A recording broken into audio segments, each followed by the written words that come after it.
Good evening. Well, this is quite the honor for me to introduce our next South Carolina Football Hall of Fame inductee. And when you think of college football, the history of it, the evolution of the game, and all the great people that stepped on a football field, you think of Coach Spurrier's impact and how that influenced this game in a very grand way. And for a long time now, he's been a large part of what makes this game so great. You know, a member of the National College Football Hall of Fame as a player and as a coach, Heisman Trophy winner and the winningest coach in school history at 2 Power 5 universities, Florida and South Carolina. And when you think of South Carolina football, there is a hope now. There is a belief, and there is evidence. There's a standard of excellence, and there is expectation that did not exist before Coach Spurrier taking the helm at the University of South Carolina. And I'm very grateful that I was a part of that, Coach.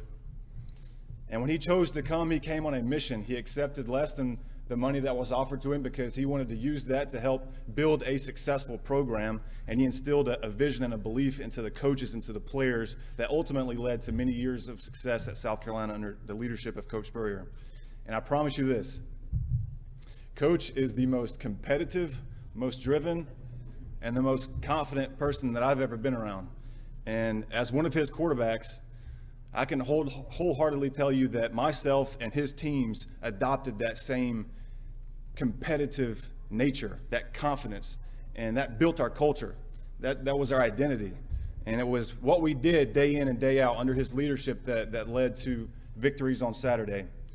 As South Carolina's head coach, he was the first ever to win 11 games in a season, which we did 3 consecutive years in 2011, 2012, and 2013. Finished in the top 10, which was also accomplished 3 consecutive years from 2011 to 2013. Beat Clemson 5 years in a row from 2009 to 2013. And we had a hell of a lot of fun doing that too. Win 4 straight bowl games from 2011 to 2014. 18 consecutive home games inside Williams-Brice Stadium, and win the Eastern Division of the SEC in 2010. And we all know that I could go on and on and on about Coach Spurrier's achievements because it's very lengthy, but his greatest achievement is sitting pretty close to him, Miss Jerry.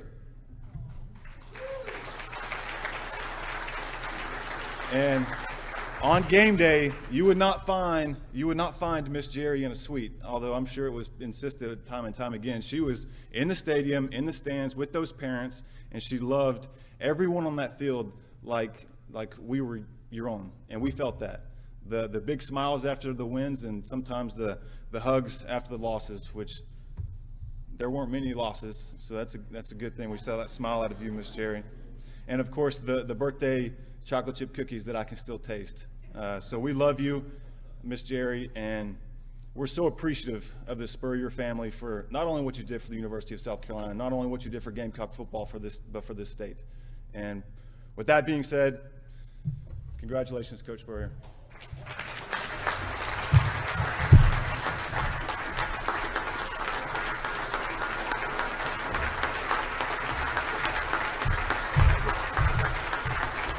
Thank you, Connor. Winningest quarterback in school history, never lost a home game. If we could play everybody at home, we'd been in good shape. But just briefly, John Wooden, my favorite coach of all time, he had a quote on destiny. He said, "We may not know where our paths may lead, but we know they're directed somehow."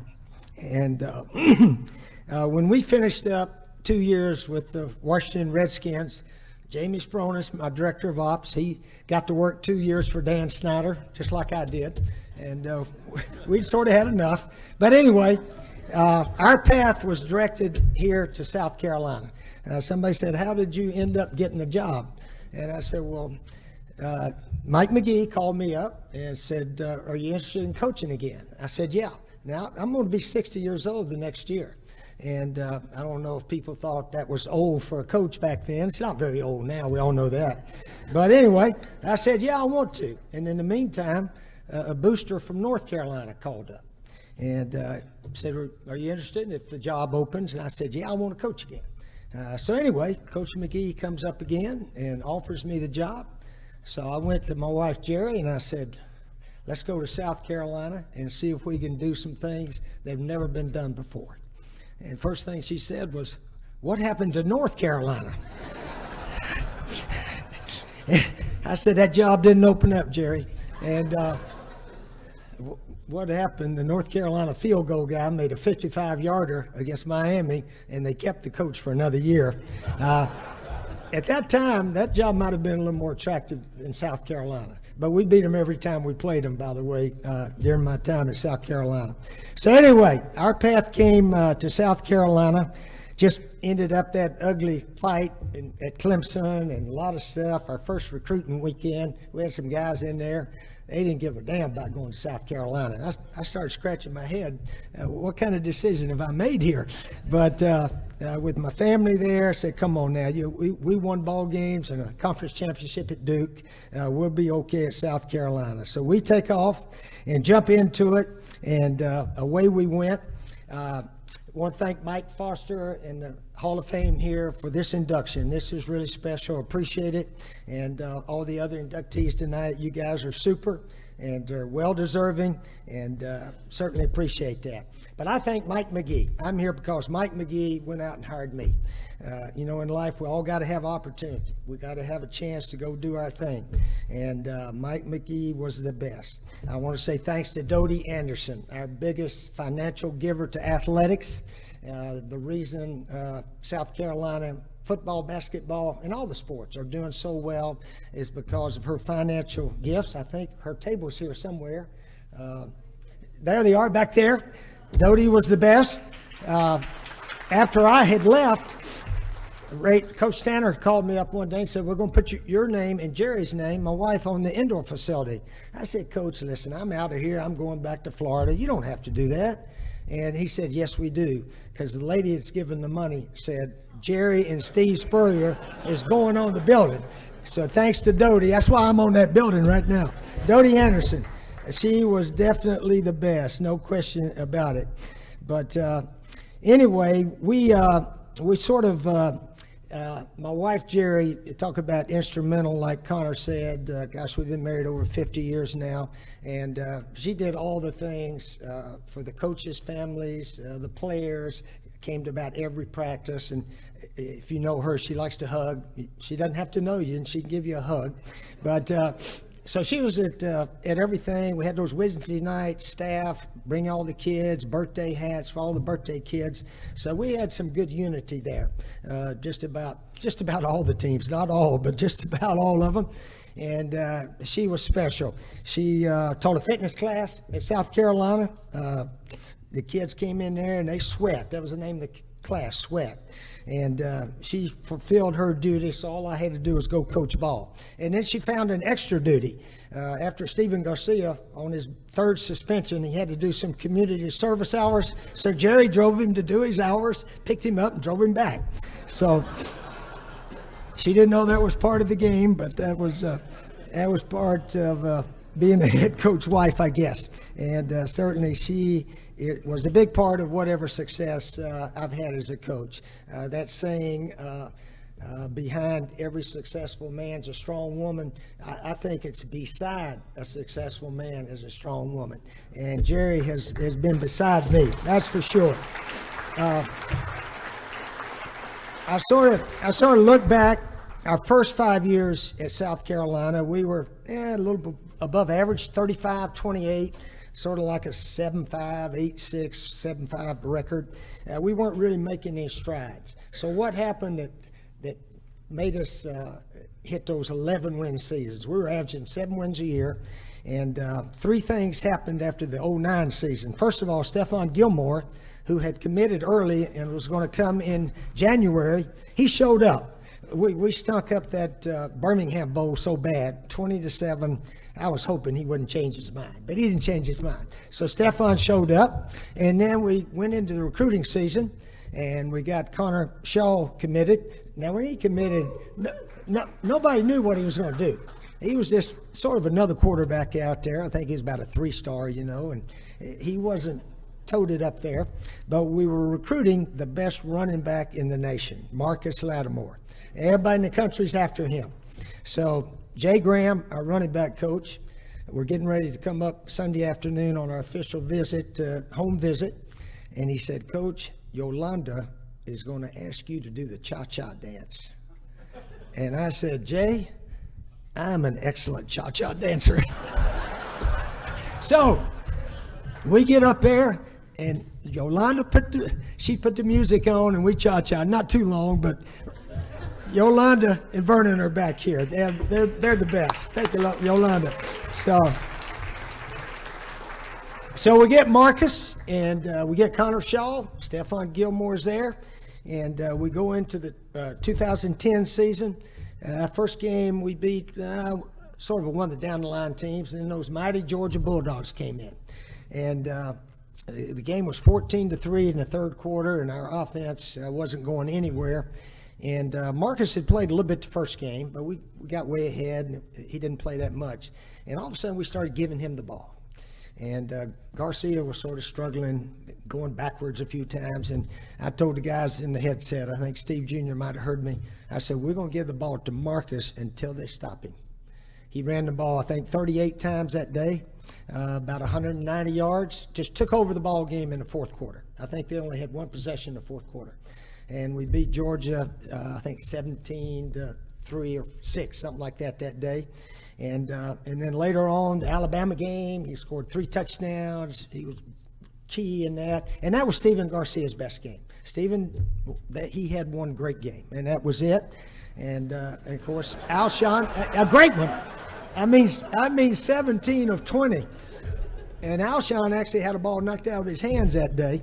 So Garcia was outstanding that day. He really was. You got to give him credit.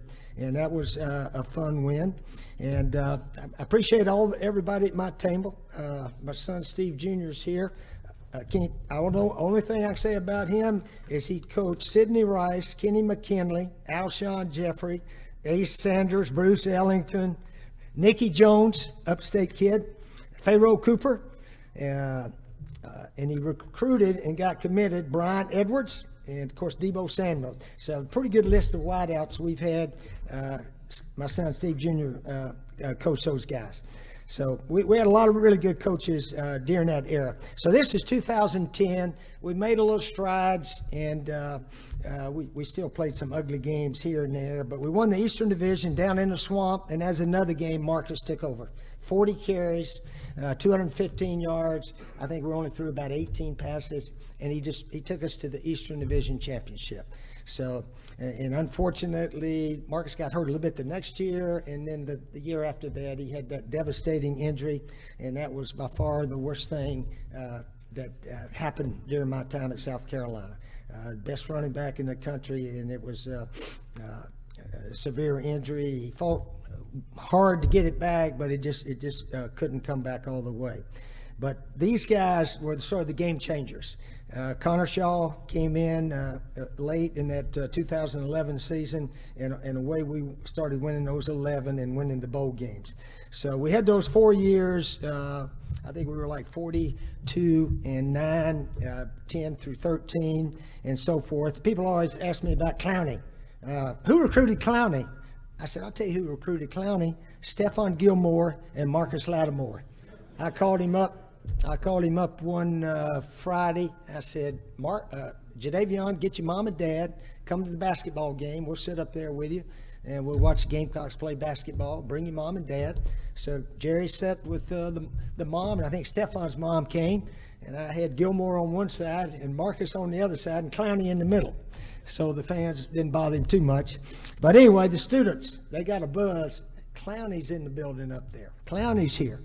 So sure enough, about the start of the third quarter, they started chanting, "We want Clowney." And it was the loudest I'd ever heard the Colonial Life Arena right there. "We want Clowney." And I think that was the night we got Jadavion Clowney. So the guy that recruited him was Marcus Lattimore and Stephon Gilmore. Those are the guys that did it. So now we're building some momentum. We got things going pretty much. I still think we should have won an SEC. I think we had the players to win an SEC. I don't think we coached as well as we should have, offense and defense, to get it done. But anyway, I want to close with my favorite game. Everybody says, I want to say, what's your favorite game? And it wasn't those 5 against Clemson. In fact, my daughter Amy, one of my favorite pictures was taken at Memorial Stadium in 2012. Remember that cold night game? You Clemson people remember that one, remember? And they had a picture of Amy and her mom with 4 fingers in the air. And they were smiling real big and everything, you know. And I asked her, I said, how long did you hold those 4 fingers up? Did some Clemson people see you? And she said, yeah, a few of them saw the 4 fingers in the air. And I said, well, you weren't like rubbing it in on them or anything, were you? She said, no, I was trying to remind them it was still in the 4th quarter. They shouldn't be leaving yet. It was still the 4th quarter. Remember how everybody does the 4th quarter? So anyway, but the 4 in the air only lasted a year. And then they went to the 5 in the air after that. But I know that's a long time ago, and I know now it takes 2 hands for the Clemson people to do that little trick. But I guess it was fun. It was fun for the Gamecocks back in the day. My favorite game was not a Florida, Georgia, or Tennessee game. We were 5-5 against those guys. 10 years. We're 5-5, so we broke even with those guys. But my favorite game was the Nebraska game in 2011. 2011, we were 10-2. We had a chance to break the record, 11 wins in a season. If we did that, we would finish in the top 10 in the nation for the first time in school history. So we had 2 opportunities for the first time in school history. Now, Nebraska, I had a prior game with them back in 1995 when they had a pretty good team at the national championship. They beat us 62-24. So my history with them was 0-1, an embarrassing loss. So anyway, we go down to Orlando, and they had a little pep rally before the game. And the Nebraska coach, Bo Pelini, talked to his guys, and then they left. Our Gamecocks came in, I came in, and one of the Nebraska guys on the way out, he hollered out, "Hey, Spurrier, 62-24. I said, okay, yeah, I got you. Okay. So anyway, all right, I got you. So anyway, they had a luncheon the next day at the Civic Center, and Nebraska rolled their moving van up right in front of the Civic Center. We get off the bus, and we're all looking at that thing. It's got all their conference championships by the year on the side of that moving van. They had 43 conference championships. And then they had their national championships lined up underneath. Only had 5 of those. And so anyway, our players, I'm looking, they're all looking, and we get back on the bus and when it's over and come back to the meeting room. And I said, fellas, they may have 42 more conference championships than we got. We still got that one in 69. They may have 5 more national championships than we got. But when that ball's kicked off tomorrow, nobody gives a damn. That's all out the record. And our guys were really ready to play. We were ready to play that one. The game rocks around, and gosh, they go score. We don't. They get it and go score again. It's getting ready to go 14-0. And Byron Gerardo broke through and blocked the extra point. It ricochets over to Stephon Gilmore, gets the perfect hop, goes about 95 yards. Now it's 13-2. 13-2. Connor hit Alshon on a Hail Mary at the end of the half. We dominated the second half, beat them 30-13. 30-13. That blocked extra point, I think, turned the momentum, just everything. So anyway, we did all the celebrations. We got the trophy. President Pastides was down there taking all these pictures. Finally, I'm going out, and I see a red shirt up there. And I said, hey, Nebraska, 30-13. I did that. I got even with Nebraska. And then got even with Miami. We beat Miami in a bowl game. I was 0-1 at Florida against both those schools, but at South Carolina, I was 2-0 against Miami and Nebraska. How about that? So anyway, I tell you what, just in closing, hopefully we did our teams, our players. Connor, he's there now. prove South Carolina can be a top-notch program. It really can be. Everything's here facility-wise. Players in this state are good. Obviously, you got to go all over the South, but we have a chance to be a top 10 program and maybe sneak in there and win an SEC someday. I think it's a possibility, and the the Gator fans and Gamecock fans are the best. I got to put both of y'all in there together. But anyway, I'm really thrilled to be in the South Carolina Football Hall of Fame. Most all you guys going in sort of grew up in the state, I think, and coached in the state.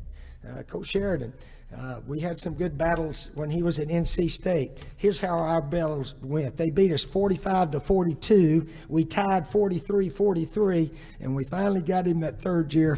35-26, I think it was, right, Coach? But anyway, we had some good battles, and not a lot of defense when we played back in those days. But anyway, thank you, South Carolina Hall of Fame, and congratulations to all the other inductees. Thank you.